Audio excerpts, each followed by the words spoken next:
இப்ப திரு டிடிவி தினகரன் அவர்களை அடுத்த 2 மாதங்களுக்கு அமைதியாக வேடிக்கை பார்ப்போம் அப்படின்னு சொல்லியிருக்காங்களா? 2 மாதம் வாய் திறக்காத அமைதியா இரு அப்படின்னு உத்தரவு போட்டிருக்காங்களா?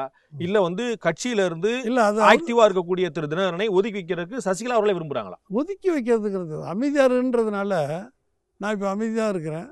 இப்போ நீங்கள் ஒதுக்கிட்டீங்களா என்ன? நீங்க உள்ளே இல்ல, உங்களை யார் ஒதுக்க முடியும்? அப்புறம் அது மாதிரி தான். ஆனா அவர் துணை பூச்சலா இருக்கிறாரு. இல்ல அவரு செயல்பட்டுட்டு தான் இருக்கிறாரு. அதாங்க அவர் ஒதுங்கி இருக்கிறாரு.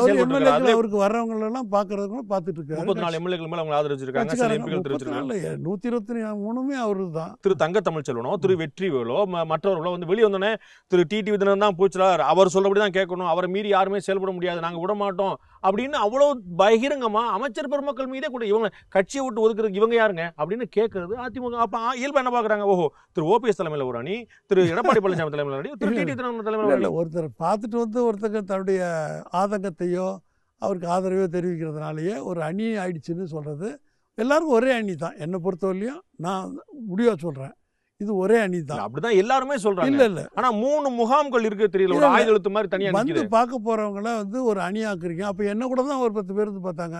என்னுடைய கேள்வி, திரு எடப்பாடி பழனிசாமி ஒதுக்கி வைக்கணும்னு சொல்றீங்களா, திரு டிடிவி தினகரன் ஒதுக்கி சொல்றீங்களா? யார் இங்க ஒதுக்கி வச்சிருக்கீங்க? இல்லை அது பொதுச் செயலாளருக்கு உள்ள சிக்கலே அதுதான். அவர் ஜெயிலில் இருக்கிறதுனால அவர் எல்லாரும் ஒத்து போகணும், எடப்பாடியும் சரி தினகரனும் சரி எல்லாம் ஒன்றுபட்டு செயல்படணும் அப்படின்னு விரும்புகிறாங்க.